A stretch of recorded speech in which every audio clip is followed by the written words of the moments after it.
Bueno, buenas Sí, noches a todos. Pues me ha correspondido hoy el honor de presentar a mi amigo y colega, el doctor Camilo Jácome, que yo creo que no necesita ya presentación, porque lo hemos visto en muchas de las presentaciones de aperturas. Camilo, él es psicólogo de profesión y psicoanalista, y pues su hoja de vida está cargada de méritos, ¿no? Ha tenido múltiples cargos no solo en la Sociedad Colombiana de Psicoanálisis hace ya muchos años, sino después en FEPAL. Y, y ahora que ya estamos grandes en el grupo, pues yo le decía ahora, ¿no? Él se ha dedicado a desarrollar mucho su trabajo psicoanalítico, ¿no? Y sus teorías y sus ideas. Y creo que siempre que nos presenta algo, creo que lo disfrutamos y nos deja muchas inquietudes, ¿no? El tema de hoy es sin duda un tema que no solo es de actualidad, sino que sí se ha enriquecido desde muchas perspectivas, incluida la psicoanalítica. Tradicionalmente en psiquiatría la llaman, o lo llaman el trastorno por déficit de atención e hiperactividad. Camilo nos va a hablar de un tema parecido, pero desde una orientación psicoanalítica, con base en la experiencia de él, ¿no? Camilo pertenece también al grupo de niños y adolescentes. Él hizo la,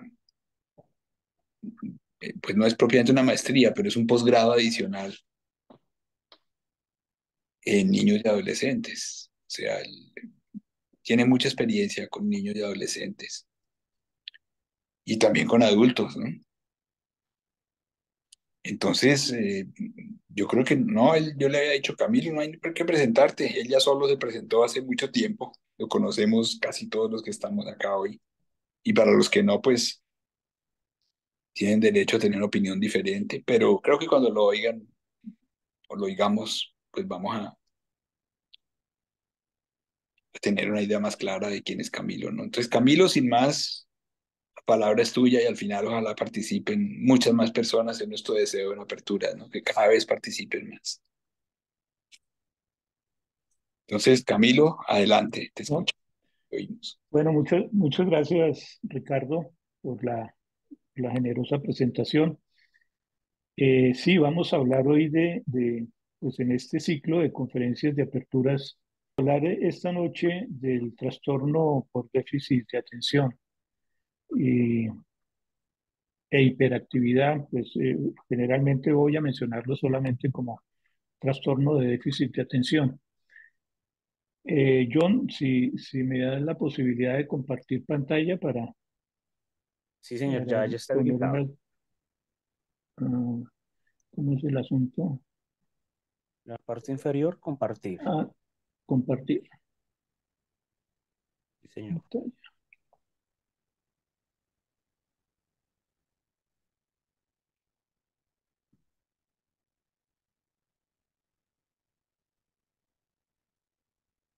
Ahí están viendo. Sí, señor, perfecto. Bueno, entonces, pues como les decía, hoy vamos a conversar sobre el tema del trastorno de déficit de atención. Muchísimas gracias por su puntualidad. Espero que que la presentación les resulte interesante y que al final pues podamos discutir algunos temas y conversarlos para entre todos tratar de clarificar este, complejo tema y sobre todo la participación del psicoanálisis en, en el abordaje de esta psicopatología de hoy. Para iniciar, pues debo iniciar la presentación de esta noche con la siguiente afirmación. Cuando más presente está el trastorno por déficit de atención como diagnóstico en nuestro mundo actual, más necesaria y primordial resulta la visión psicoanalítica de las psicopatologías de hoy. Quiero sustentar esta idea a través de planteamientos del psicoanálisis y sus desarrollos, desde Freud hasta nuestros días. De alguna manera, esta presentación es la continuación de mi interés por el tema desde mis épocas de adulto joven, cuando de hecho en 1985, hace ya más o menos 39 años, realicé mi monografía de grado titulada Problemas de aprendizaje como síntoma neurótico, para optar por el título de psicólogo, la cual, esta monografía me permitió un primer acercamiento conceptual sustentado a los problemas escolares en los inicios de mi actividad profesional como psicólogo de un colegio en Bogotá, el Gimnasio Los Robles, que atendía alumnos con lo que hoy se denomina discapacidad de aprendizaje, y entre los cuales se incluían a muchos de los hoy diagnosticados con trastorno por déficit de atención en cualquiera de sus modalidades, con hiperactividad, sin hiperactividad o mixto. Desde ese tiempo, sin embargo, siempre se ha percibido una creciente oposición a la visión psicoanalítica en el abordaje no solo de este trastorno en particular, sino también de muchos otros, como el trastorno límite de personalidad, la depresión y el trastorno de espectro autista, entre otros. Con todos estos, con todos los que se tratan de identificar las alteraciones en el comportamiento humano. Lo curioso es que esta oposición proviene precisamente de aquellos que más se encargan de atender a las personas con las características propias de los trastornos, evitándose así pensar en el sentido y las implicaciones a nivel del desarrollo emocional a la que esta problemática se refiere, para quedarse solo en una mirada superficial descriptiva que realmente solo busca acallar los síntomas. Cuando se acepta la visión psicoanalítica de estas problemáticas como el TDA, se abren mayores posibilidades de rescatar a la persona que sufre, reconociéndola como alguien que es parte de una red de relaciones significativas y no dejándola sola como un objeto de comportamiento. Expresión afortunada de Christopher Bollard, un psicoanalista, quien en un artículo llamado Regresión en la contratransferencia la usa para referirse al esfuerzo de muchos pacientes para forzar al analista a mirarlo como un objeto de comportamiento, es decir, como una criatura definida por la conducta manifiesta, de manera que la persona fuerza al medio a reaccionar con él como con un fenómeno definido por sus acciones, por sus síntomas, y no como una persona que está expresando un sentir que viene de la profundidad de su ser.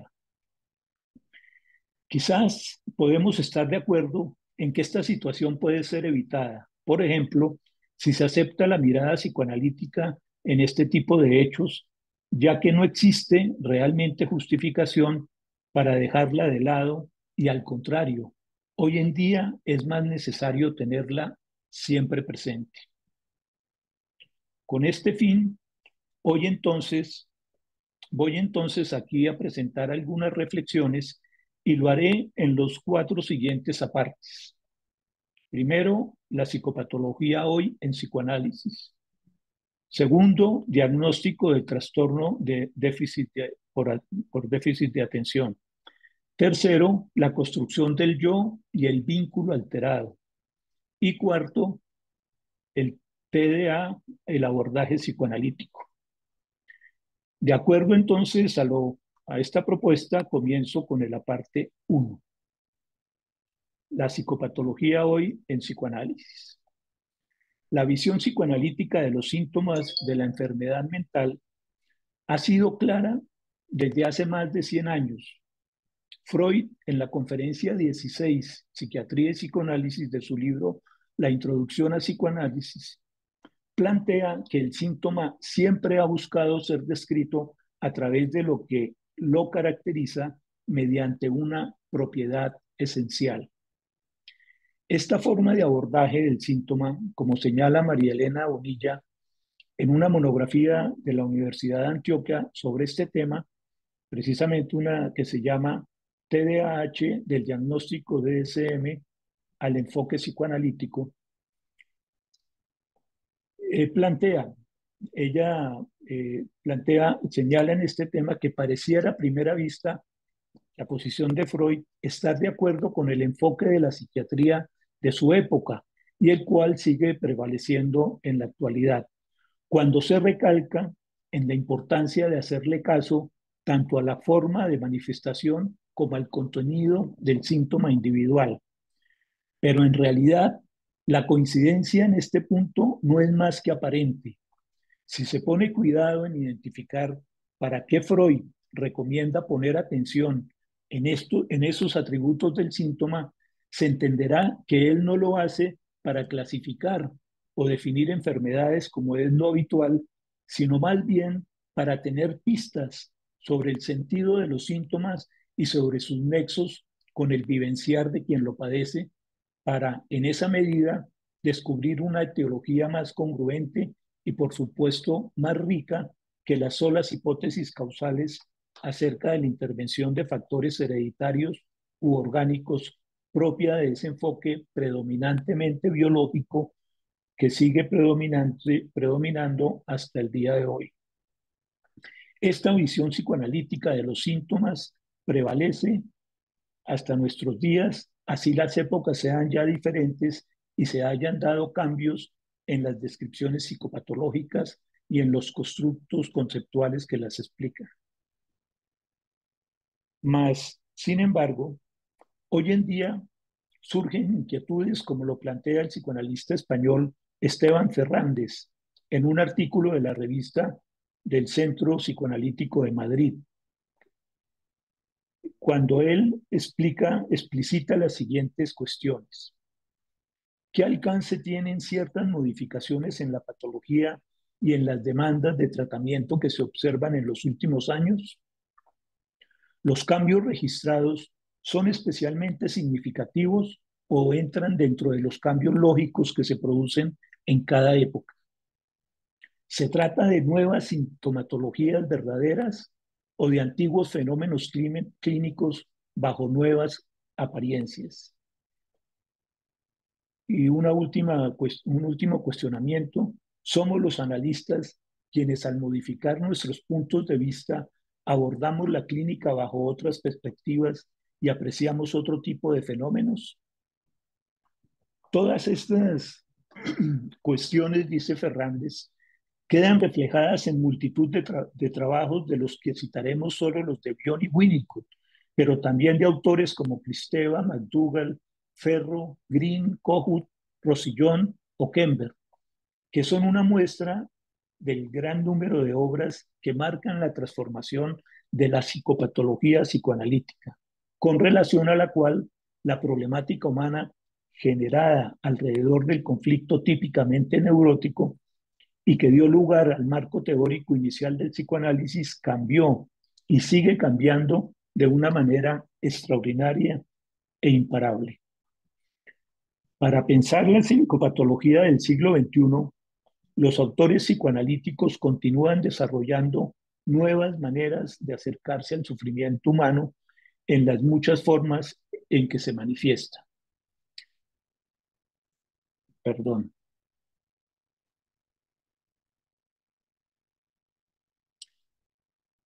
A continuación, y con base en el artículo de Fernández y de otros, plantearé 6 puntos característicos de lo que yo considero son las claves de la psicopatología psicoanalítica de hoy. En el eje, el primero, la dificultad para la alteridad.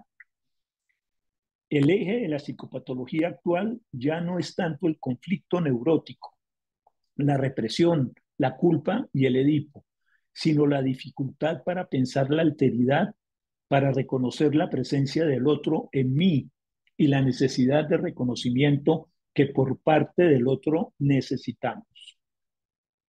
Segundo, los síntomas como creación intersubjetiva.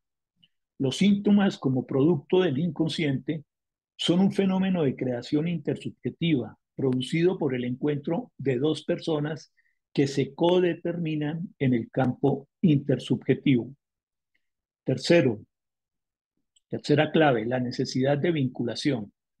En la clínica actual se plantea la necesidad de la vinculación que el sujeto tiene con el otro y las enormes dificultades que esto significa en un mundo cada vez más desubjetivado. Cuarta clave, la relevancia de la dependencia mutua. La recuperación del concepto de dependencia mutua ante el hecho innegable de la interdependencia y la vulnerabilidad de los seres humanos. Quinta clave, relevancia de las teorías del apego. La vuelta de las teorías del apego como señal incontestable de las necesidades relacionadas con los problemas vinculares. Recordemos que el apego hace referencia a una relación emocional especial que implica un intercambio de apoyos, cuidado, consuelo y placer. Y por último, la sexta clave es la meta, es alcanzar el vínculo. En la psicopatología de hoy, alcanzar el vínculo empieza a ser una meta antes que el desarrollo mismo del yo y de los diferentes aspectos de la personalidad. El destino neurótico o no de los vínculos que el sujeto establece queda en segundo término cuando el problema mismo es el logro de un vínculo cualquiera con el otro. Considero que estas 6 características pueden ser las más relevantes para ver el valor de la visión psicoanalítica en el abordaje del tema que hoy nos ocupa. Seguramente, así como se podrían formular de una manera distinta, es muy factible que falten algunas que yo no he alcanzado a vislumbrar. Por ahora, continuemos entonces con el siguiente apartado. El segundo, que es el diagnóstico del trastorno de déficit de atención. Para empezar este apartado, quisiera traer a colación los planteamientos de un artículo del 2017 ajeno al psicoanálisis que, entre otros muchos, encontré en mi revisión para esta presentación. Se trata de 7 características potencialmente positivas del TDAH, del psicólogo Carmelo Pérez García. En él se plantean algunos criterios que comparto y que creo deben guiar la visión del TDA en la actualidad para su diagnóstico en la práctica clínica. Pérez cita textualmente al médico psiquiatra especialista en TDAH de la Universidad de Harvard, Ned Hallowell, quien en un excelente libro, se llama algo así como Entregado a la Distracción del 2005, dice: TDAH es un nombre engañoso para un enigmático tipo de mente. Es una colección de síntomas, algunos positivos, algunos negativos. Para muchas personas no es un trastorno, sino una característica, una forma de estar en el mundo. Cuando perjudica sus vidas, entonces se convierte en un trastorno. Pero una vez que aprenden cómo controlar sus aspectos perjudiciales, pueden sacar partidos de los muchos talentos y dones escondidos en este brillante tipo de mente. En ese sentido, se plantea que así como existe una constatación probada en diferentes estudios de las características negativas del TDAH, también la experiencia antigua y reciente muestra la presencia y desarrollo de por lo menos 9 características potencialmente positivas de personas con comportamientos característicos de TDA, de trastorno por déficit de atención e hiperactividad. Entre las consecuencias negativas y que todos conocemos están el fracaso académico, el bajo rendimiento, la inestabilidad laboral, los conflictos en las relaciones, las adicciones, la depresión, la ansiedad, la sensación crónica de frustración, la baja autoestima y un largo largo, etcétera.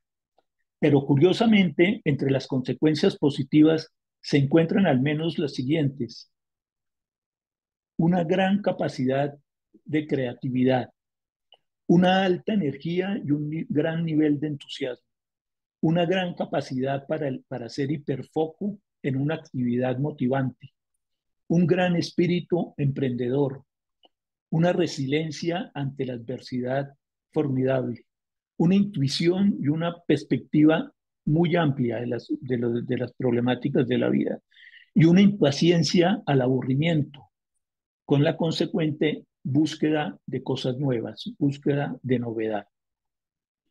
Algunos personajes famosos considerados con TDAH y en los que se reconoce han desarrollado potencialidades positivas están, por ejemplo, Bill Gates, Sylvester Stallone, Michael Jordan, Walt Disney, Agatha Christie, Jim Carrey, Justin Bieber y Lewis Hamilton, entre muchos otros.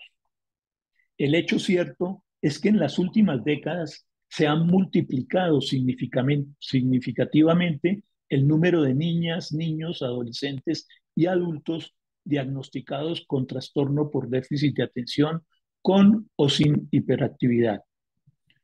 A continuación, y con base principalmente en el resumen que sobre TDA trae el artículo Cuando el paciente es analítico tiene trastorno por déficit de atención e hiperactividad, de Stephen Bernstein del 2015, que fue publicado en la revista de la Asociación Psicoanalítica Americana, haré una caracterización del trastorno de TDA y de su presencia como diagnóstico en la población en los últimos años. El TDA es un síndrome caracterizado por un patrón persistente de falta de atención y o hiperactividad, impulsividad, que interfiere con el funcionamiento o el desarrollo. En la actualidad es considerado como un trastorno de neurodesarrollo que se suele diagnosticar por primera vez en la infancia y a menudo dura hasta la edad adulta. Los síntomas más evidentes son la inatención, la hiperactividad y la impulsividad, características que terminan siendo contrarias e interfieren con lo que se espera para su edad y tienen un impacto negativo en las actividades y en el rendimiento social y o académico laboral. Pero entonces, ¿cómo se realiza el diagnóstico de TDAH? De acuerdo a todas las guías y manuales para este diagnóstico, se puede ver que su evaluación es eminentemente clínica, por medio de la observación de la presencia o no de conductas relativamente precisas y objetivas, definidas operacionalmente y con las cuales se va a decidir si se padece o no se padece el trastorno. Actualmente existen dos sistemas de clasificación internacional de criterios para diagnosticar el TDA. El DSM-5, el de la Asociación Psiquiátrica Americana, y el CI de la organización, CI-10 de la Organización Mundial de la Salud. En ellas se enumeran rasgos de conducta que permitirían aplicar determinada categoría a un sujeto. Es decir, que los sistemas de clasificación internacional de criterios para diagnosticar un trastorno como el TDAH obtienen su fuerza a partir de una lista de conductas observables con parámetros pretendidamente claros que aparentemente elimina incertidumbres. El TDA se diagnostica cuando los síntomas han aparecido antes de los 12 años y cuando la falta de atención o los síntomas hiperactivos impulsivos están presentes en más de un entorno, es decir, en la casa, en el colegio o en el trabajo, con amigos o con familiares o en otras actividades. También se diagnostica cuando interfieren con la calidad del rendimiento social, académico o laboral. Actualmente se reconocen tres subtipos de TDAH: la presentación junto con la falta de atención e hiperactividad, impulsividad, la presentación predominantemente de falta de atención y la presentación predominantemente hiperactiva, impulsiva. Los subtipos se clasifican además como leve, moderado o severo, dependiendo del número de síntomas y el grado en el que estos interfieren con el rendimiento en sus múltiples campos. El TDAH es una entidad compleja, de teología poco clara, en donde sus señales y síntomas característicos no son exclusivos de este trastorno. Sin embargo, la naturaleza de los síntomas observados, junto con los hallazgos a partir de estudios por imagen, apuntan a la corteza prefrontal del cerebro como el sitio con más probabilidad de verse afectado. En los adultos, los aspectos del TDAH relativos a la atención a menudo se manifiestan como déficit en el comportamiento ejecutivo, en el funcionamiento ejecutivo. Estos funcionamientos ejecutivos incluyen comportamientos de desorganización, especialmente en la organización del tiempo, en olvidar tareas que esperan ser hechas, en no poder llevar un plan relativamente sistemático hacia adelante, en depender de los demás para mantener el orden y establecer objetivos, en la dificultad para trabajar en varias cosas al mismo tiempo, en la impulsividad para la toma de decisiones, en la dificultad para mantener compromisos con los demás y en la dificultad para dejar una actividad placentera y cambiar a otra más importante. Según diferentes estudios, en la actualidad el diagnóstico del trastorno por déficit de atención viene siendo creciente. El TDAH afecta aproximadamente a entre el 7 y el 9% de los niños en edad escolar y adolescentes. El porcentaje de niños diagnosticados con TDAH aumentó del 7 al 9% entre el 98 y el 2009. La prevalencia de adultos es de 4,4%, con una prevalencia del 5,4% en hombres y del 3,2% en las mujeres. Se estima que el TDAH explica el 50% de los pacientes psiquiátricos infantiles. Son unas cifras increíbles. El trastorno continúa en la edad adulta en un porcentaje de entre el 50 y el 65% de aquellos que estaban afectados siendo niños o adolescentes, aunque generalmente sin la hiperactividad, es decir, como trastorno solamente de déficit de atención, TDA. De acuerdo con datos de la Academia Americana de Pediatría, cerca del 9,4% de niños estadounidenses entre los 2 y 17 años se ven afectados por TDAH, incluyendo el 2,4% de niños entre 2 y 5 años y entre 4% a 12% de niños en edad escolar. Los niños varones tienen más del doble de probabilidad que las niñas de ser diagnosticados con este trastorno. Ambos, los niños y las niñas, muestran síntomas de otros trastornos mentales y podrían también sufrir problemas de aprendizaje y del lenguaje. En Colombia, y según el último estudio nacional realizado en el 2015, la prevalencia del TDAH en la población colombiana es del 2,3%, con mayor frecuencia del subtipo hiperactivo, seguido por el inatento y el combinado. Además de lo anterior y de acuerdo a diversos estudios consultados, el trastorno por déficit de atención presenta altas tasas de comorbilidad con otros trastornos psiquiátricos como el trastorno afectivo bipolar, el trastorno de oposición desafiante, trastornos de la conducta y trastornos depresivos y ansiosos. Como se observa, todo este andamiaje sobre el TDAH permite comprender que en el campo de la salud mental, dicho trastorno se ha considerado fundamentalmente desde una perspectiva biológica, disfunción de neurotransmisores en el cerebro, que por tanto requiere el uso de medicamentos para reducir los síntomas y estabilizar los procesos de la función ejecutiva referida a la atención y a la autorregulación de la conducta, ejes importantes en la interrelación social y el aprendizaje. Por esa razón, la medicación viene siendo regularmente la primera opción de tratamiento, además de la más trabajada.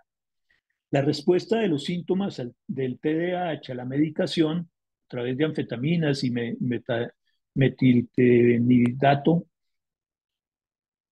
que trabaja con los sistemas de norapinefrina y la dopamina, indica que estos sistemas pueden tener algún papel etiológico en el trastorno.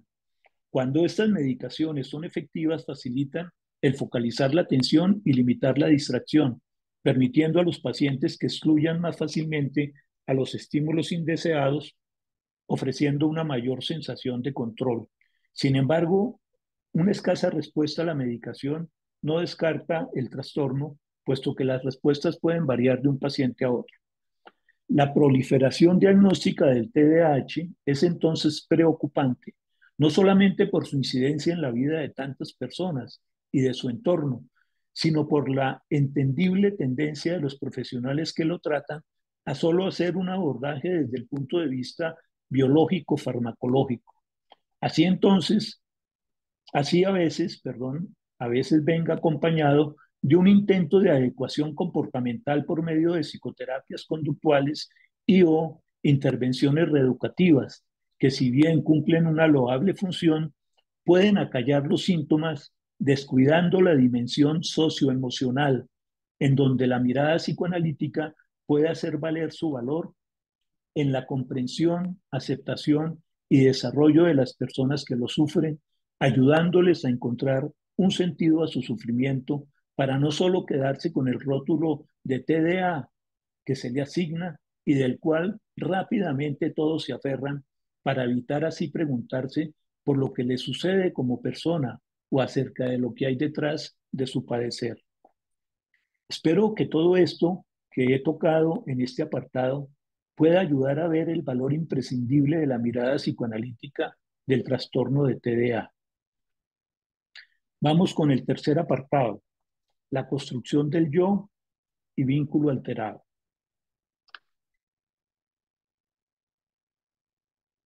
Recordemos que el trastorno de TDA como tal y de acuerdo a la CIF o Clasificación Internacional del Funcionamiento, la Discapacidad y la Salud, de la Organización Mundial de la Salud, corresponde a una situación intrínseca del individuo que consiste, como ya vimos, en una afección del neurodesarrollo concreta, así sus causas no sean del todo conocidas. Esta situación intrínseca de la persona se ve reflejada en una serie de deficiencias que corresponden a la exteriorización del trastorno, que en principio está reflejando perturbaciones a nivel del órgano, que en principio, que a nivel del órgano, a través de la pérdida o la anormalidad de una estructura o función fisiológica, anatómica o psicológica que interfiere con la capacidad de la persona para realizar una actividad en la forma dentro del margen que se considera normal para un ser humano, generando lo que se califica como una situación de discapacidad que cuando le impide participar en sociedad termina llevándola a una situación de minusvalía. La descripción de las manifestaciones observables de las deficiencias, de la discapacidad y de la minusvalía es lo que se usa finalmente para llegar al diagnóstico de trastorno por déficit de atención. Por otra parte, es importante tener en cuenta, como lo señala Bernstein en su artículo, que tanto los observadores no analíticos como los sí analíticos entienden que el TDAH implica una disfunción en la regulación del afecto y en la inhibición conductual.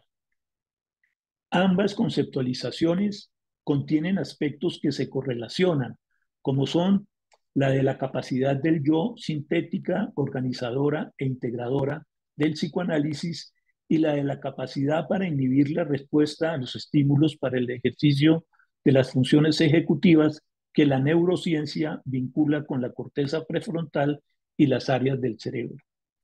La regulación del afecto y el demorar las respuestas a los estímulos son el resultado de funciones que interactúan y son codependientes y permiten a un individuo ser autodisciplinado y encaminado a un objetivo. Los analistas consideramos estas capacidades como semejantes a las funciones del yo, principalmente con relación al retraso de la gratificación con vistas a un beneficio mutuo futuro, cuando ya se ha establecido el principio de realidad sobre el principio del placer. En el año 2003, nuestro colega Juan Rafael Padilla, en un libro que recomiendo a todos los interesados en el tema, El niño hiperactivo y con déficit de atención, recoge estos argumentos y los concreta diciendo que el trastorno por déficit de atención desde el punto de vista psicoanalítico se presenta en ese trastorno se presenta una falla estructural en el yo, que es la parte de la personalidad encargada de funciones como la atención, la memoria, la capacidad para concentrarse, el reconocimiento del espacio-tiempo y el acceso a la motricidad.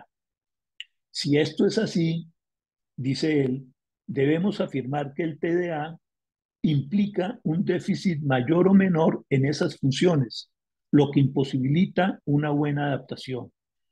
Al decir esto, se hace un giro de 180 grados en la consideración del TDA, pues estamos afirmando que el problema no es el síntoma, es decir, la falla en cualquiera de las funciones del yo, sino que el problema es el yo, es el mismo yo de la persona, que se encuentra débil y aún por desarrollar. Al encontrarse el yo de una persona con TDA débil y aún por desarrollar, esta situación se objetiva desde el punto de vista psicoanalítico en la manifestación de deficiencias en las siguientes funciones llamadas funciones del yo: en el control de impulsos, de la atención y la planificación, que son las funciones ejecutivas de las neurociencias; en el predominio del principio de realidad sobre el principio del placer; en el proceso secundario con energía ligada y fija, según la teoría freudiana; en el uso de objetos transicionales trabajados por Winnicott; en la capacidad de contención de la que nos habla tanto Bion; en la tolerancia a la frustración, que también nos habla Freud y el mismo Bion; y en el predominio de la posición esquizoparanoide sobre la posición depresiva, como lo trabajó Melanie Klein. El predominio de la posición esquizoparanoide sobre la posición depresiva. También en la capacidad de integrar, simbolizar y agregar mentalmente representaciones. En últimas, hay una deficiencia en la función del pensar, en el pensamiento, en la capacidad reflexiva y en la mentalización. Y entonces, ¿cómo se construye el yo? Para explicar el tema de la construcción del yo, voy a tomar como base de mi versión un resumen del artículo Vínculo alterado y discapacidad de aprendizaje que escribí en el año 2004 y que está publicado en la revista de la Sociedad Colombiana de Psicoanálisis. La formación del yo se inicia en relación con las sensaciones de estar dentro y de estar contenido, que es el fundamento del modelo continente-contenido que utiliza el psicoanalista Bion para explicar su teoría del pensamiento, y que también es la base de la constancia del yo, que se estructura a partir de la constancia de la relación con la madre, que se sustenta en el primordial vínculo de apego, que, de acuerdo a la teoría del apego iniciada por Bowlby, plantea que toda persona busca de forma instintiva una figura de apego que la calme, que le brinde seguridad cuando se siente ante una amenaza, ya sea interna o externa. La idea es que entre el yo naciente del niño y la madre se va formando un espacio que se convierte en condición indispensable para el nacimiento psicológico y el establecimiento de las funciones del yo. De acuerdo con Winnicott, los cuidados maternos, con su espejamiento materno contingente, son los que posibilitan el surgimiento de este espacio, pues si son suficientes, permitirán la confianza de base necesaria para dar sentido y fortaleza al yo. El aumento progresivo de la distancia entre el yo del niño y la madre a partir del vínculo de apego se constituye en un espacio de transición que el niño utiliza para manejar las angustias y descargar las tensiones, construyendo vínculos simbólicos controlables, estables y provisionales que permiten el desarrollo normal del pensamiento y las demás funciones psicológicas a cargo del yo. A partir de esto, es válido argumentar que cuando las cosas van bien, el vínculo de la madre con su bebé genera las condiciones para el crecimiento psicológico normal y por tanto para la construcción de un yo estable y consistente.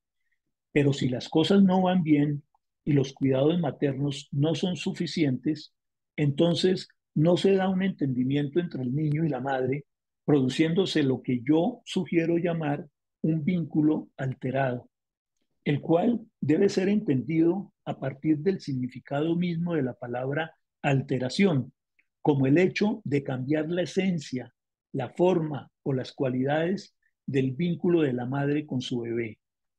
En esta situación, el distanciamiento entre el yo del niño y la madre no permite la construcción de representaciones y símbolos adecuados y el crecimiento psicológico, que si no se estanca, por lo menos se interfiere, inhibiendo y afectando el normal desarrollo de las funciones psicológicas básicas. El vínculo alterado a partir de la relación de apego inicial se constituye entonces en el trastorno que desencadena consecuencias negativas en la estructuración y funcionamiento del yo. Este vínculo alterado se puede configurar básicamente por dos situaciones dentro del marco del concepto que plantea otro psicoanalista italiano, Enrico Montovio, en el libro La identidad difícil. Es el concepto de normalidad negada, el cual se debe entender como aquella imposibilidad de acceder a las vivencias propias de una vida normal. Lo normal para el crecimiento psicológico es que se viva reiteradamente una buena relación madre-bebé. Si este tipo de vivencias no son suficientemente experimentadas por un ser humano en crecimiento, se cae dentro de lo que él llama la normalidad negada. Las dos configuraciones del vínculo alterado son A.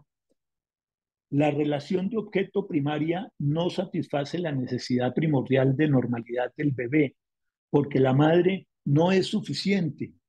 La madre no es suficiente debido a sus propias características y circunstancias de personalidad, no logrando acoger, comprender ni responder adaptativamente a las necesidades de su bebé. En este caso, hay un trastorno de vínculo alterado que afecta la construcción del yo del bebé y el desarrollo de sus funciones yoicas. Y la B, la situación de la relación de objeto primaria no satisface la necesidad primordial de normalidad del bebé porque éste presenta trastornos o deficiencias de base constitucional que le impiden responder adecuada y prontamente a la madre, que se decepciona, cayendo los cuidados de ella y la respuesta de él en un vacío no gratificante que interrumpe y altera la relación. En este caso, hay un trastorno de neurodesarrollo relacionado directamente con un trastorno de vínculo alterado que afecta de manera muy compleja la construcción del yo del bebé y el desarrollo de sus funciones yoicas. La construcción del yo y el vínculo alterado, particularmente en su segunda configuración, muestra de nuevo la importancia y la necesidad de la mirada psicoanalítica en la comprensión del trastorno de TDA, pues tiene todo que ver con el desarrollo de las funciones del yo y su exteriorización en los procesos de crecimiento de cada persona.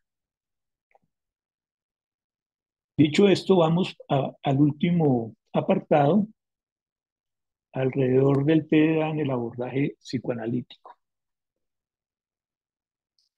El TDA es un trastorno que tiene implicaciones y consecuencias en la salud mental de quienes lo sufren y por tanto están en juego elementos conscientes e inconscientes de la personalidad que tienen que ver con la construcción del yo y deben ser abordados y comprendidos desde la teoría y la clínica psicoanalítica. A continuación presentaré los aspectos con los que diferentes autores psicoanalíticos concuerdan en cuanto a la forma de abordar esta problemática tan actual. Ante el motivo de consulta de la falta de atención, inquietud constante o impulsividad propios del llamado TDA, lo primero que se aconseja es evitar prescripciones inducidas y sesgos preconcebidos para continuar escuchando y conteniendo al niño y a su familia con el fin de entender el contexto de la situación y explorar la necesidad de apoyos psicosociales y de psicoeducación y eventualmente tomar también medidas psicoterapéuticas, dejando siempre como última instancia el uso de los fármacos para las situaciones complicadas, pero siempre con seguimiento y duración estricta y sin abandonar las medidas previas psicosociales y psicoterapéuticas iniciadas. Desde esta perspectiva, el TDA no consiste en denominar un trastorno, añadiendo una larga lista de adjetivos y calificativos, sino que se convierte en un esfuerzo por pensar las dificultades de la persona en su contexto, de acuerdo con sus diferentes determinaciones. En la atención del TDA como trastorno de neurodesarrollo, la psicoterapia psicoanalítica buscará entender la forma de ser de la persona para encontrar sentido a sus comportamientos presentados, los cuales se van a experimentar en la transferencia de la relación analítica en donde la contratransferencia, o mejor, la cotransferencia experimentada por el analista se suele presentar en especial con adultos en la forma predominante de confusión y de desencuentros. Teniendo en cuenta, como hemos planteado, que los síntomas del TDA están relacionados con la vivencia de una normalidad negada asociada a lo que hemos denominado una situación de trastorno de vínculo alterado, la psicoterapia psicoanalítica debe priorizar el cuidado de la relación, buscando conseguir una mejor integración del yo al brindar al niño, al adolescente o al adulto con TDA la posibilidad de experimentar un vínculo seguro, confiable y predecible. Es en este tipo de vínculo donde en transferencia el paciente podrá repetir los antiguos modelos de relación, pero si las cosas van bien, con la posibilidad de que se genere la experiencia contrastante de estar con otro, con su analista comprometido, en el esfuerzo por entender, por mentalizar y elaborar lo que le ocurre, que incluye de forma primordial el reconocimiento de su trastorno por déficit de atención como parte de su forma de percibir y de estar en el mundo. De esta manera es factible que logre integrarse al lograr un mejor conocimiento de sí mismo con el concomitante fortalecimiento del yo y de la capacidad para el ejercicio de las funciones ejecutivas con las que cuenta y que incluye el reconocimiento mutuo de su condición de neurodesarrollo.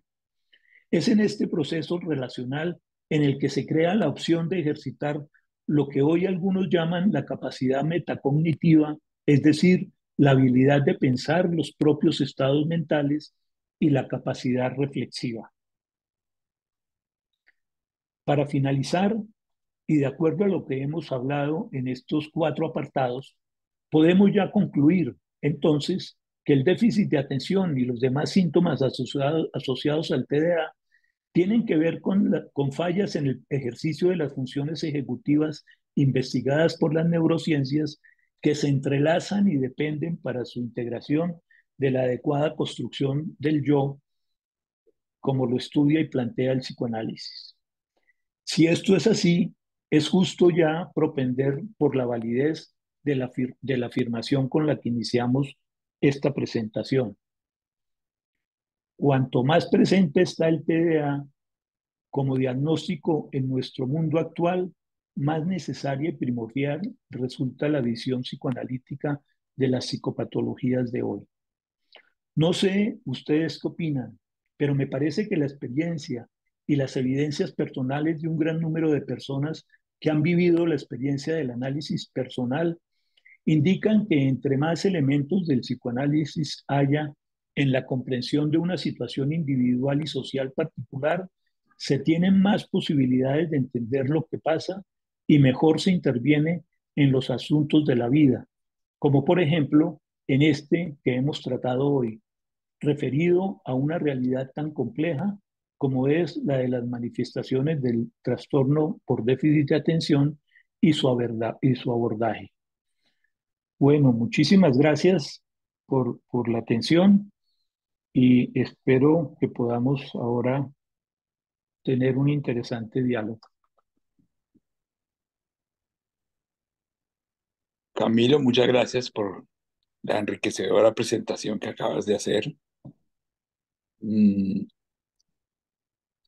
Pues bueno, no quisiera empezar yo con mis inquietudes. Creo que es más importante todavía intentar oír al público, ¿no? Sí, bueno, hoy no tenemos a nuestro amigo Guillermo, que está En el Congreso de FEPAD. viajando para el Congreso de FEPAL, que usualmente nos ayuda a romper el hielo. Entonces, Nunca mencionaste la palabra narcisismo, ¿no? Pero, digamos, desde ese enfoque, podría uno plantear que también hay una alteración del desarrollo del narcisismo. Hay indiferenciación sujeto-objeto, hay actitudes a veces omnipotentes, todo lo que caracteriza a los trastornos del narcisismo. ¿Podrías ampliar un poquito eso? eh, sí, sin duda el narcisismo está presente eh, en toda esta problemática, ¿no? Pues porque las fallas en la construcción del yo, que tiene, tampoco mencioné mucho la palabra pues de la que nos habló tanto Guillermo en su presentación sobre el trastorno autista del desarrollo del self, pero pues dentro de la psicopatología de hoy en psicoanálisis está precisamente pues toda esta problemática que tiene que ver con el desarrollo de la subjetivación, en donde la, la, pues el problema del narcisismo es primordial, ¿no? Pues porque, pues como recordábamos, tiene mucho que ver con la famosa sombra del objeto que cae sobre el yo y, y la dificultad pues de establecer realmente una diferenciación clara entre el yo y el objeto, sino que se queda pues como en una instancia eh, de confusión y de no poder eh, desarrollar un vínculo que dé seguridad y que permita llegar a la alteridad, ¿no? Porque uno de los, tal vez el mayor problema con el narcisismo negativo está en la dificultad para, para tener un desarrollo y pues llegar a la alteridad y a la aceptación del tercero y a la consideración de los demás. No sé si Bueno, pude. hay una pregunta acá en el chat de Kelly Daniela, que a mí me gustaría para fomentar el conversatorio, pues que ella la hiciera con su propia voz, ¿no? Kelly, Daniela, ¿te animas? Hola, sí, buenas noches. Sí, me gustaría mucho que se pudiera ampliar eso que comentaba sobre la normalidad negada en la construcción de este yo, porque de alguna forma, pues, en las consultas de adultos que he tenido, pues, esta patología se ha presentado con bastante frecuencia y pues me interesa pues entender un poco más esto de cuando hablamos de esta normalidad negada. Sí, mira, para mí es un concepto muy útil sobre todo para las personas que trabajamos en, en, en rehabilitación y que trabajamos con personas con algún tipo de discapacidad, porque lo característico es una vivencia, es una vivencia de normalidad negada. Es decir, lo normal es que uno se acerque por ejemplo, una madre se acerque a su bebé, le sonría, y lo normal es que el niño también le sonría, y ahí se da pues toda una situación especular que implica el inicio del desarrollo del yo. Y esa, pues, si se genera un vínculo alterado, esa mirada cae en un vacío, y eso no es lo normal. Lo normal es que uno, por ejemplo, eh, para aprender a leer, pues uno haga un esfuerzo y aprende a leer. Se acabó el problema. Si, para montar en cicla, hace un esfuercito y lo normal es aprender. Si eso no se da, se empieza a vivir una frustración y se empieza a sentir una situación que va en contra del desarrollo del yo, del desarrollo del self y del desarrollo en general. Entonces, por eso este concepto a mí me parece muy útil porque permite entender un poco la vivencia que siente una persona que, que, que no ha podido vivir lo que normalmente eh, eh, pues, eh, pues siente una persona, una persona que va desarrollándose de una manera sana.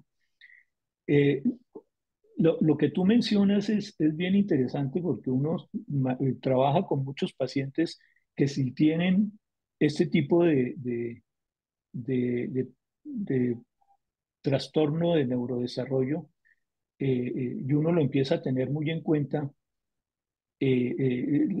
pues cambia muchísimo la percepción del paciente y el curso y la forma de llevar pues un tratamiento.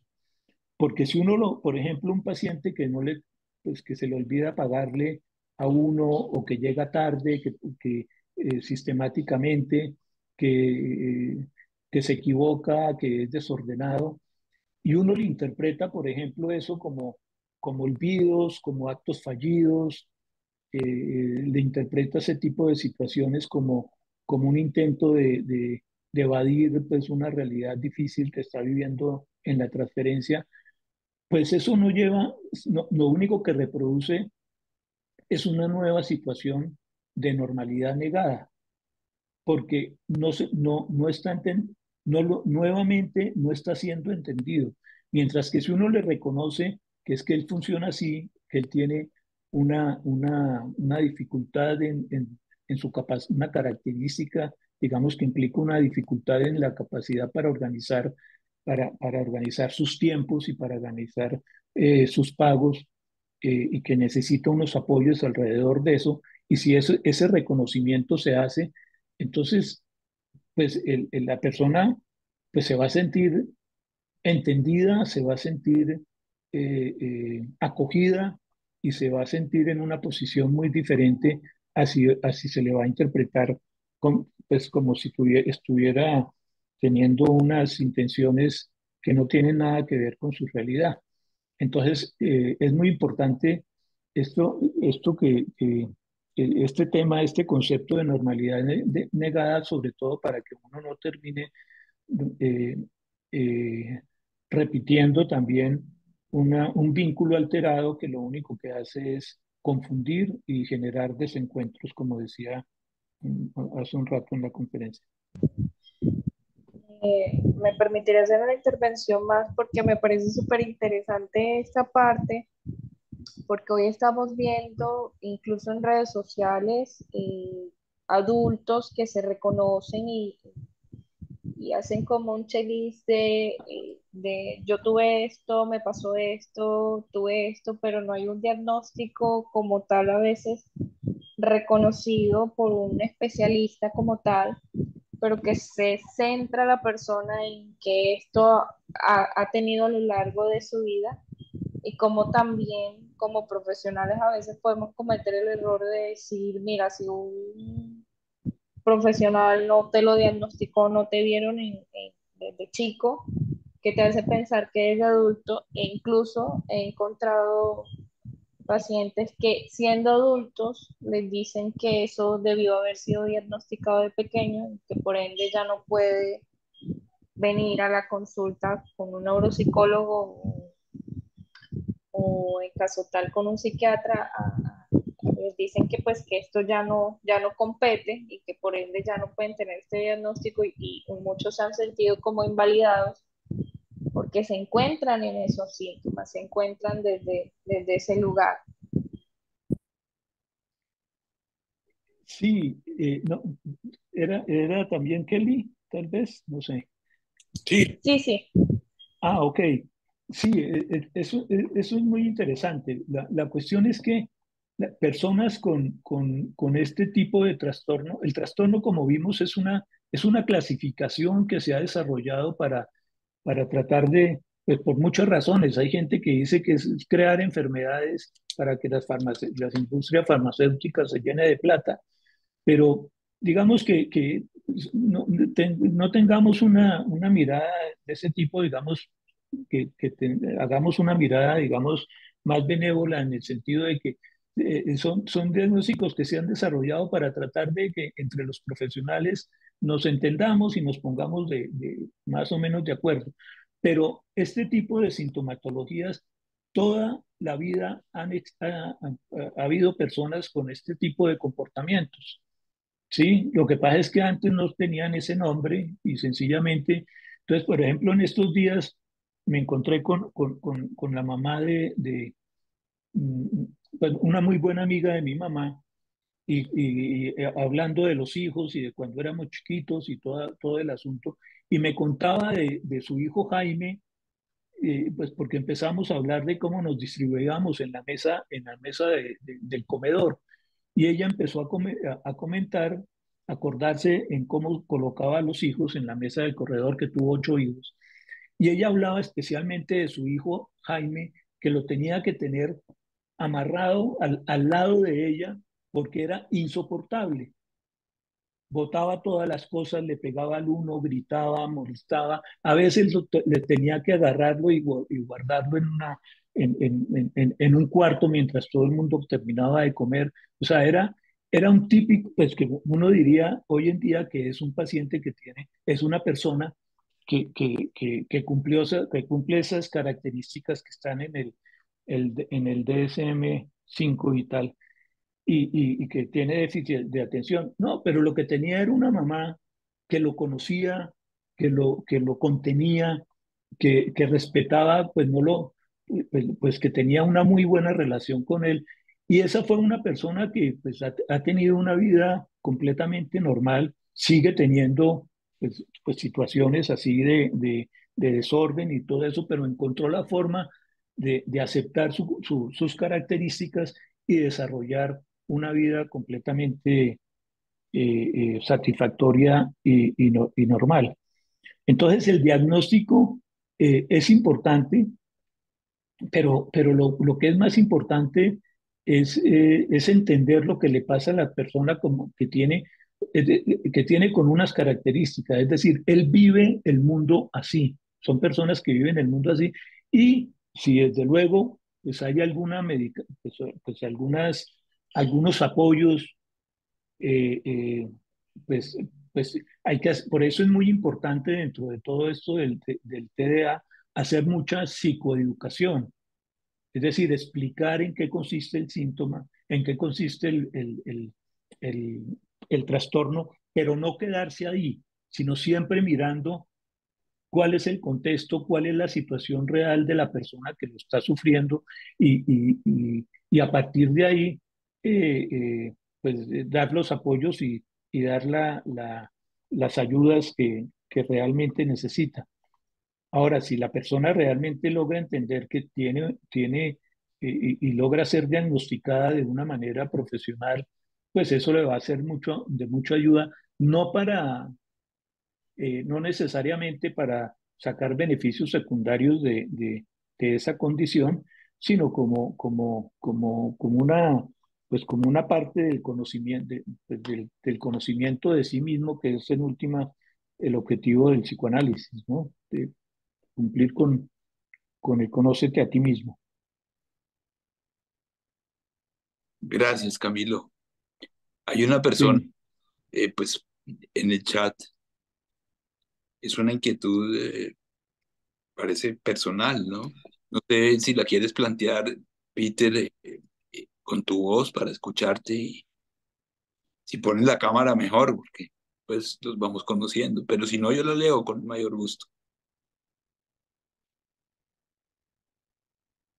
No sé si estás, Peter.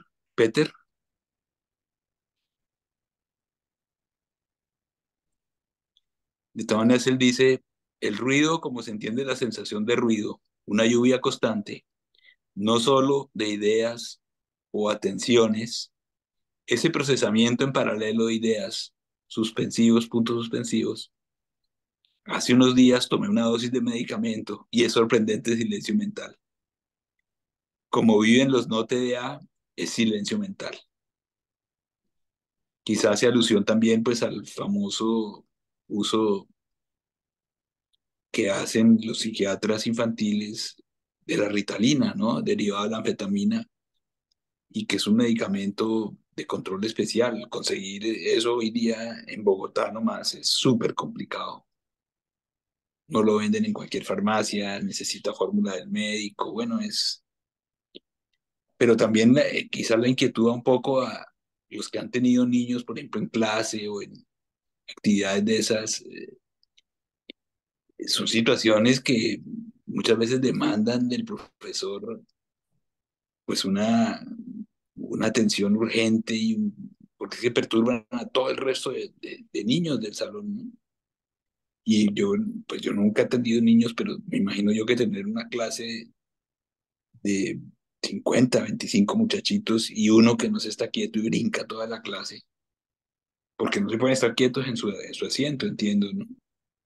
La perturbación también es para el profesor, es lo que tú decías, es una cosa mucho más intersubjetiva que pensar que es solo el problema del muchachito, porque perturban muchas cosas de su ambiente también. Entonces quería oír un poco tu opinión de ese comentario que hace Peter, ¿no? no, de acuerdo, de acuerdo. Es decir, la, la, la situación de alteración, digamos, de neurodesarrollo, es muy propensa a generar lo que yo propongo llamar vínculo alterado dentro de la segunda configuración. Entonces, en un aula de clase de un profesor, digamos, del distrito con 45 chicos, de los cuales dos de ellos tienen esa condición, pues son un interferente permanente y generan un vínculo alterado muy complicado, pues muy grave, porque los esfuerzos que hace el chico, pues no, y los esfuerzos que hace la maestra por controlarlos, generalmente los ponen adelante, cerca, pues en las primeras filas, le ponen al lado como un monitor para que para que le colabore, pero ellos porque, como dice Peter, tienen una sensación de ruido, digamos, de ruido, de diferente tipo de ruido, no solamente ruidos sonoros, sino puede ser ruidos de excitación, ¿sí? Porque son chicos que están un poco como acelerados y así es muy difícil concentrarse en cualquier cosa. Entonces, mientras eso no se ubique después de una concienzuda evaluación, digamos que pues, pues que, en el, pues que la persona que lo atienda vea eh, antes de mandarlo de una vez a, pues a psiquiatría infantil para que lo mediquen, pues vea el contexto de lo que está pasando, vea cuál es la situación, cuál es la historia familiar, cuál es las condiciones en que está viviendo, pues después de tomarse todo ese trabajo, pues ya puede venir esa consulta para para tratar de encontrar una droga que realmente pues le ayude a funcionar pues de una mejor manera, porque en algunos casos pues funciona. Eso no quiere decir que se quiten las ayudas y los apoyos, porque son niños que necesitan un trabajo más individualizado, apoyo seguramente en tareas, pues pues eso hay miles, en eso, sobre todo las personas que hacen las evaluaciones de neuropsicología, eh, pues pues tienen unos consejos y unas recomendaciones pues muy válidas y muy pertinentes. El lío es poder organizar todo eso, porque principalmente lo hacen los padres y por eso es muy importante que los padres entiendan a través de la psicoeducación en cuáles son las características de este trastorno y cómo pueden ayudar a sus hijos. Pero todo eso no descarta la importancia de la visión psicoanalítica al respecto. Es decir, cómo vive una persona con con esa, con esa, con esa condición y cómo puede de alguna manera encontrar la forma de de sacarle algún provecho, porque también tiene unas características que son muy positivas. Gracias, Camilo. Hay dos manitos levantadas, no sé quién levantó primero, la doctora Nora Ruiz y la doctora Fanny.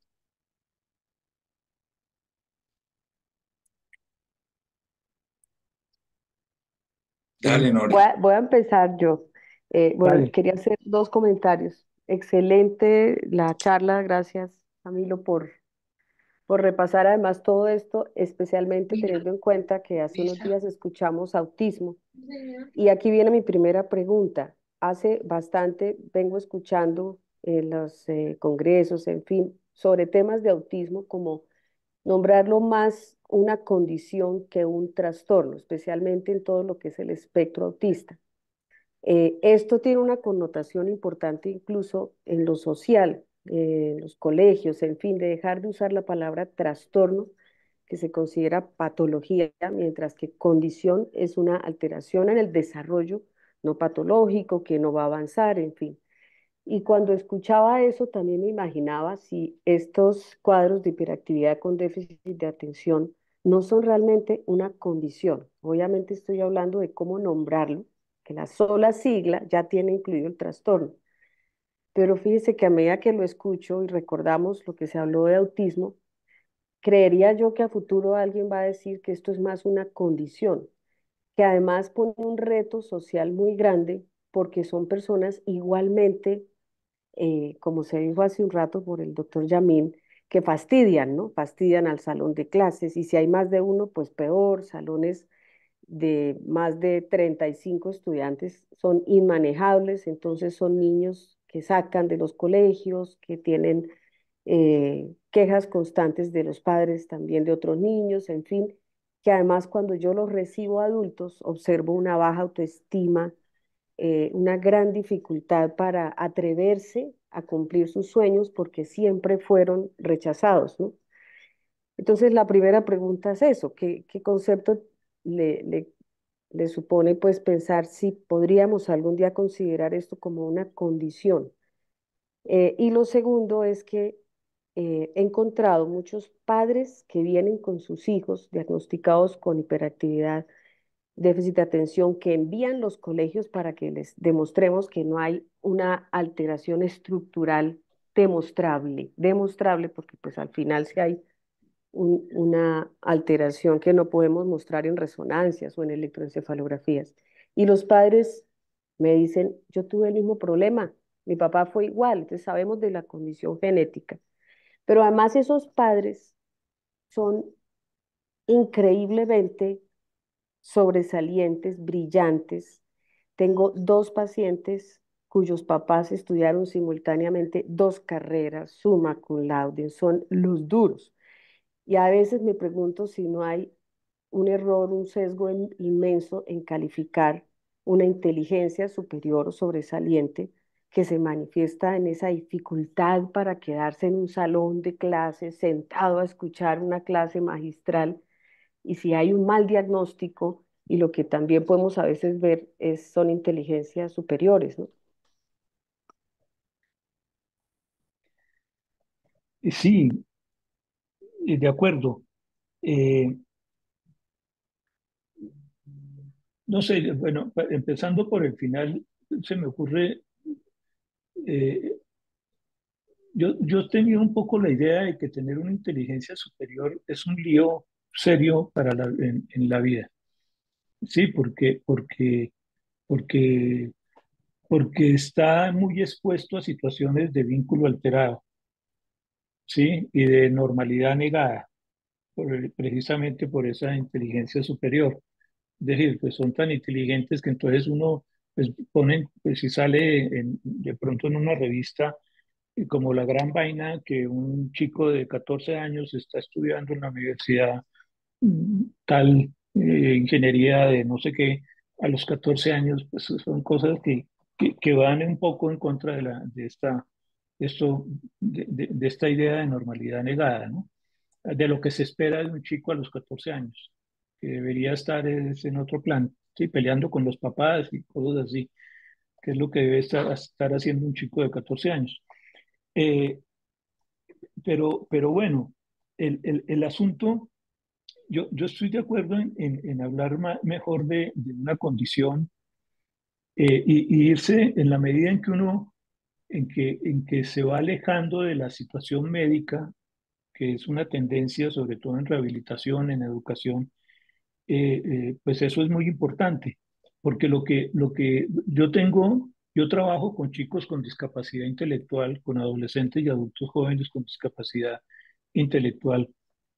Tengo una institución que se llama Estructurar para esta población, y lo que menos importa, o sea, nosotros ya cuando llegan, uno ya no está buscando que los chicos, eh, eh, o sea, el trastorno, digamos, que tengan, lo tiene, y eso le genera unas deficiencias, y esas deficiencias le pueden generar, pues, eh, una discapacidad y una minusvalía, o no se la pueden generar. Entonces, la idea, y en ese sentido, digamos, la Organización Mundial de la Salud, particularmente con la clasificación de funcionamiento y discapacidad, se ha ido cada vez dejando los criterios médicos y patológicos, y ha ido más por criterios más normalizadores. Entonces, lo que nosotros buscamos en estructurar no es mejorar la deficiencia. Tú eres como eres, y así es como funcionas, y con eso es con lo que cuentas para funcionar en este mundo. Lo que sí buscamos y lo que hay que buscar es que, que, que no se generen minusvalías. ¿Cómo hacemos para que no se generen minusvalías? Conocer muy bien cuál es la realidad del chico, aceptarla y que él la acepte, para a partir de ahí, pues, participar en sociedad, pues que es lo característica de una situación de discapacidad, es que la situación de discapacidad es cuando una deficiencia o una característica de alguien le impide participar en sociedad, ¿sí? Porque es un defecto, porque es una cosa que no puede ser, pero en la medida en que uno lo conozca muy bien y les pueda, que la persona se pueda aceptar y el medio lo pueda aceptar y se le puedan dar los apoyos correspondientes, entonces, pues simplemente la situación de minusvalía desaparece, y por lo tanto, pues la situación de discapacidad desaparece y no va a tener una situación de minusvalía. Entonces, sí, si yo me quito pues puedo quedar como con una discapacidad muy grande. No puedo ir a cine, no puedo salir a la calle, no puedo hacer nada. Pero si tengo el apoyo, pues funciono. Entonces, es una característica que no es que, ahora claro, me pueden decir que tengo un trastorno de la visión, por supuesto, pero con todos estos trastornos de desarrollo creo que es muy importante manejarlo con ese criterio, porque si no, nos quedamos con el rótulo y pues con todas las consecuencias que esto tiene, ¿no? Entonces, claro, en la medida, pues, por ejemplo, con el ejemplo de las gafas, pues hoy en día, pues si me puedo mandar a operar, ya no lo voy a hacer, pero si me puedo mandar a operar los ojos, pues ya no necesito ese apoyo, sino que ya el trastorno que tenía ya se me quitó, digamos. Y que era un trastorno que si no hubieran existido, no se hubieran inventado las gafas, pues yo hubiera tenido que vivir muchísimas más situaciones de normalidad negada que las que me tocó vivir, ¿sí? Y creo que esa es una buena manera de entender pues todo esto y con las personas que padecen, pues que tienen eh, trastorno por déficit de atención o una mentalidad muy inquieta, entonces pues hay que conocerlo y darle lo que necesita para que pueda desarrollar el ser, pero se necesita un ambiente suficiente, ¿sí? Una relación con el contexto suficiente y el principio, particularmente con la madre, para que este tipo de cosas se puedan dar. No sé Camilo, si... Cami. sí, ibas a, perdóname.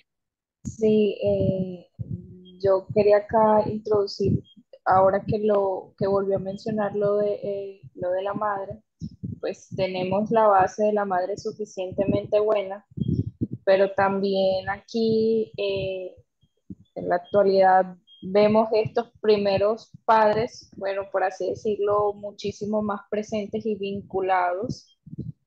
Y me pregunto si también cabría un poco ampliar el horizonte a padres también suficientemente buenos en este vínculo y con esta forma de construir el yo y la realidad no negada. Sí, mira, yo pensaría que más que padres suficientemente buenos, ya es mejor no usar la palabra buenos, porque pues si hay buenos, entonces los otros son suficientemente malos y eso genera muchas culpas y complicaciones, sino padres suficientes, un medio suficiente para las necesidades del bebé. Entonces, cuando eso se da, pues, y que tenga esas características como de los apegos seguros, un vínculo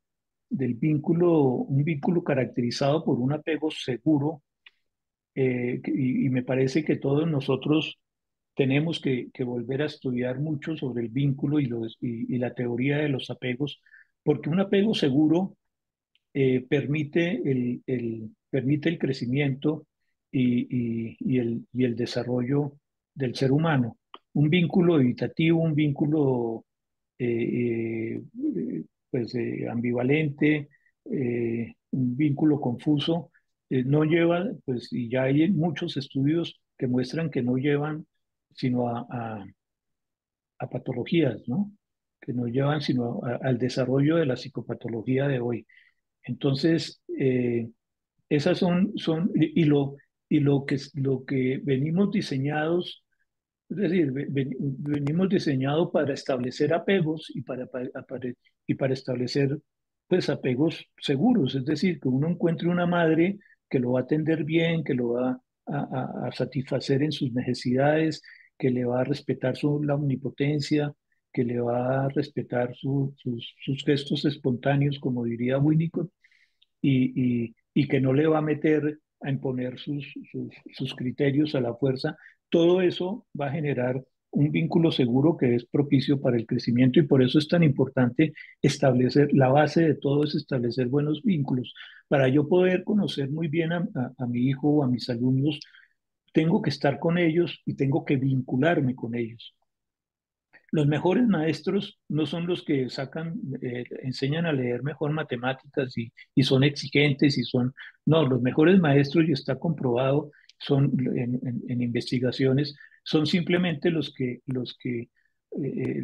son los alumnos los describen como, no, es alguien buena gente que se preocupa por mí. Ese es un buen maestro y ese es el que le da el que permite, porque genera un vínculo seguro de satisfacción y con el que puede contar. Con los otros son vínculos inseguros, defensivos, que no generan sino paranoia y malestar. No sé si con eso te pude contestar. Claro que Camilo, sí. Muchísimas gracias. bueno, tenemos, por el tiempo me afana un poco, tenemos dos manitos levantadas y un comentario en el chat. Vamos a ver si alcanzamos. Doctora Fanny, por favor, y después la Por doctora favor, sí, porque se va a acabar el tiempo y no he podido intervenir. Es el momento. Entonces, aquí estoy. Bueno, buenas noches a todos. Hola, Fanny. Eh, Me encantó tu conferencia, Camilo, y yo me voy a referir también, como tú lo hiciste desde el punto de vista psicoanalítico, a la génesis de estos trastornos. Voy a, voy a citar un libro de Ansié que se llama Yo Piel. Este autor describe muy bien cómo el contacto piel a piel entre la madre y su bebé es el terreno ideal desde el cual se va a hacer el vínculo, desde el cual ese bebé se siente sostenido y contenido por la madre físicamente, lo sostiene con sus manos contra su cuerpo. El bebé la escucha porque él habla de la madre sonora, de la madre olorosa.